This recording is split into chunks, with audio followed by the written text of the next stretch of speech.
미국의 미시간주에는 은퇴한 공무원 70만 명의 노후 자금을 굴리는 큰 연금이 하나 있습니다. 그 규모가 우리 돈으로 130조 원이 넘어가요. 이런 연금 같은 경우는 법으로 아주 조심스럽게 굴리게 돼 있는데요. 남의 노후가 걸린 돈이니까 함부로 위험한 데 넣으면 안 되거든요. 근데 지난 분기 이 조심스러운 연금이 좀 뜻밖의 결정을 내렸습니다.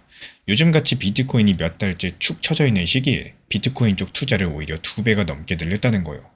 세상에서 가장 겁이 많고 가장 신중한 돈이 왜 하필 지금 이런 결정을 내렸을까요?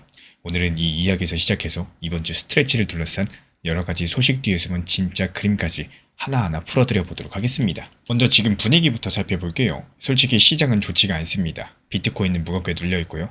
코인 관련 회사 주식들도 최근에 많이 빠졌습니다. 연준은 금리를 쉽게 안 내리겠다는 태도고 또 기름값도 상당히 부담스럽고요. 게다가 스트래티지 자체에서도 조금 불안한 신호가 하나 나왔는데 이 회사가 발행한 특별한 주식 한 가지가 원래 정해진값 밑으로 떨어진 겁니다. 이게 무슨 이야기인지는 잠깐 뒤에서 자세히 말씀을 드릴게요. 이럴 때 보통 겁 많은 돈부터 먼저 빠져나가요. 근데 이번에 정반대 일이 벌어졌죠. 앞에서 말씀드린 미국 미시간 연금이요. 스트래티지 회사 주식을 지난 분기에 141% 늘려버렸습니다. 그러니까 예전보다 2배가 훨씬 넘게 늘렸다는 건데 근데 여기서 헷갈리시면 안 되는 게 이 연금은 비트코인을 직접 산 게 아니에요. 스트래티지라는 회사의 주식을 산 겁니다. 그럼 이게 왜 비트코인 얘기가 되느냐? 여기서부터가 상당히 중요한데요. 가장 기본적으로 스트래티지라는 회사는요. 원래는 소프트웨어 만드는 회사였는데 지금은 사실상 회사 금고에 비트코인을 어마어마하게 쌓아두는 곳이 됐습니다. 전 세계에서 비트코인을 가장 많이 들고 있는 회사인데요. 그래서 이 회사 주식을 사면은 비트코인을 직접 사는 것과 비슷한 효과가 납니다. 회사 값어치가 비트코인 값을 따라 움직이니까요. 연금 입장에서 봤을 때는 이 방법이 상당히 편합니다. 비트코인을 직접 사려면 코인을 어디에 보관할지, 비밀번호는 어떻게 지킬지, 규제는 괜찮은지 골치가 상당히 아파요. 근데 주식은 어떨까요? 그냥 평소 쓰던 증권 계좌에서 사면은 그만이기 때문에 그리고 이게 미시간 한 곳의 일만이 아니라는 게 진짜 핵심입니다. 미국에서 가장 큰 공무원 연금인 캘리포니아 연금도 올해 이 주식을 더 샀고요.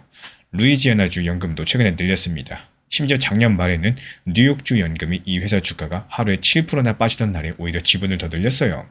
값이 떨어지는 걸 보고 겁내서 파는 게 아니라요. 오히려 더 담은 겁니다. 이게 대체 무슨 뜻일까요? 이 질문은 잠깐 미뤄두고 이번 주에 벌어진 두 번째 일을 보도록 하겠습니다. 이번 주에 스트레치를 이끄는 마이클 셀러가 직접 나서서 한 가지를 분명히 못 박았죠. 아까 말씀드린 원래값 밑으로 떨어진 그 특별한 주식 이야기인데요. 이 주식 이름이 STRC고 이게 뭔지부터 쉽게 설명드리자면은 STRC는 회사가 목돈을 구하려고 파는 특별한 종류의 주식입니다. 우리가 흔히 알고 있는 보통 주식이랑은 조금 달라요.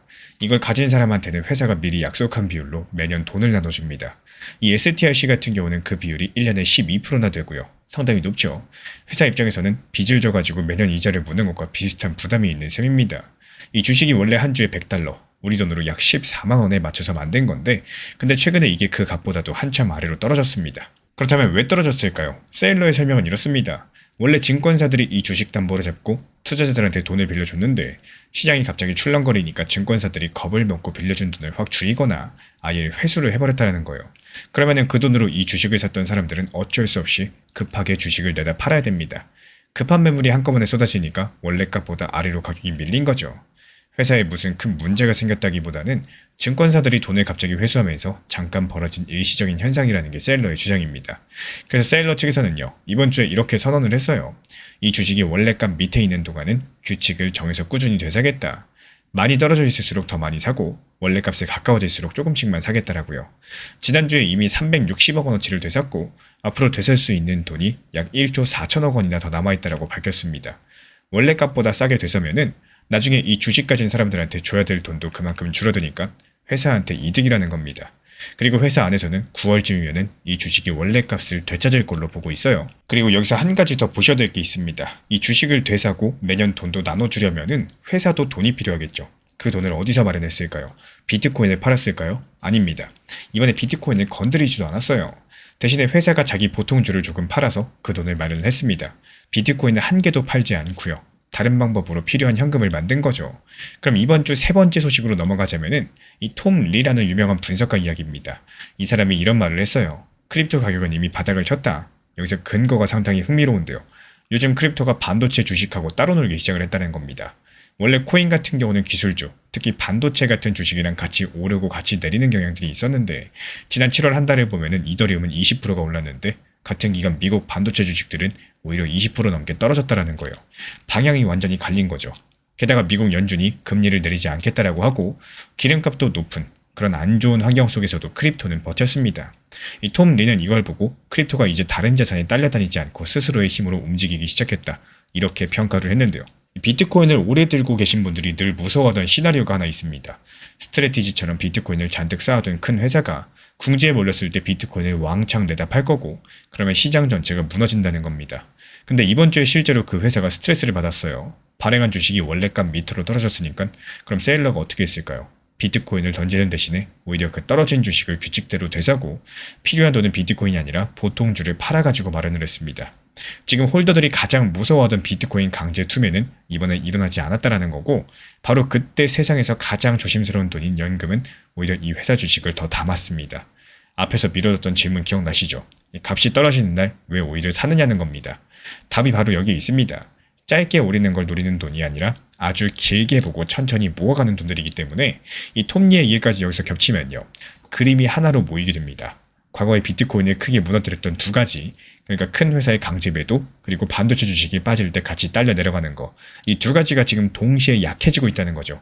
그것도 사람들이 겁에 질려서 있는 바로 그 순간에요. 결국에 이번 주 스트레티지 소식의 진짜 핵심은 회사가 스트레스를 받았는데도 비트코인을 던지는 대신 떨어진 자기 주식을 규칙대로 되사면서 버텼다는 점입니다.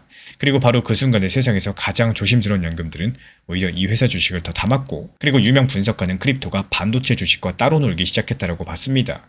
다만 이건 무너질 위험이 줄었다는 이야기지 값이 오른다는 이야기가 아니고 낙관론을 편 사람은 크립토가 올라가면 이득을 보는 위치에 있다는 점도 반드시 같이 기억을 해주셔야 됩니다.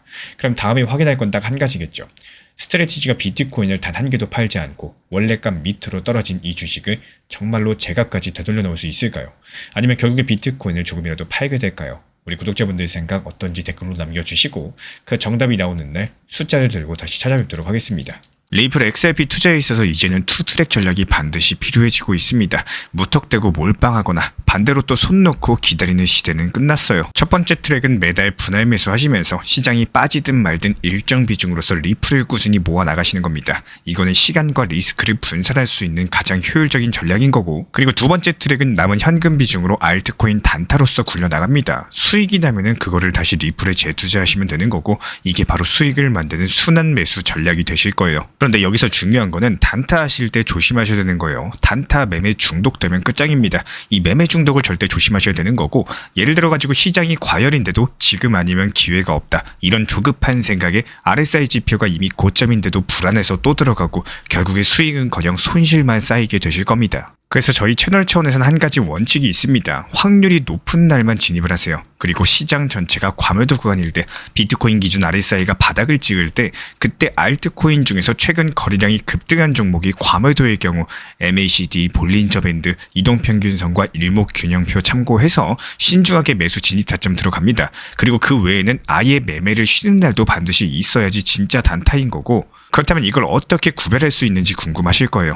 여기서 챗 GPT가 등장을 합니다. 저희는 챗 GPT를 단순한 도구로 쓰지 않습니다. GPT한테 오늘 확률 높은 진입 타이밍이냐 이렇게 물어볼 수 있게 맞춤 프롬프트를 사용을 하는데요. 그리고 그 결과에 저의 실전 매매 노하우 30%를 덧붙여가지고 GPT 시그널을 보완합니다. 어떻게 하는지 궁금하신 분들 GPT 검색력과 활용 전략을 이용해가지고 이 두 가지를 한 방에 알려드리고 있습니다. 현재 보이시는 번호로서 리플 단타라고 문자 남겨주세요. 지금 이 영상 보신 분들에게만 오픈합니다. 그냥 GPT 쓰는 법이 아니라 투자로 연결되는 GPT 사용법 지금 바로 알려드리도록 하겠습니다. 제가 안내해드리고 있는 코인 신사 채널 멤버십 전용방에 대해서 짧게 설명드려 보도록 하겠습니다. 리플, 암호화폐 시장에 대한 중요한 이슈, 그리고 브리핑이나 시장의 흐름에 대한 전문적인 분석 내용 설명과 함께 차트상의 기술적 분석, 온체인 지표와 투자 심리에 대한 내용들을 같이 안내 도움드리고 있고 가장 중요한 투자 심리를 컨트롤하기 위해서 포트폴리오의 구성에 대한 노하우, 투자 심리 컨트롤에 대한 내용도 같이 안내드리고 있습니다. 코인 신사 스터디 멤버십 가입하신 분들께서는 아래 번호 혹은 신청 링크 통해서 남겨주시면 제가 연락드리고 있고 안내 설명과 함께 신사 채널 리플 전용 멤버십 방에도 입장 안내 설명드리고 있습니다.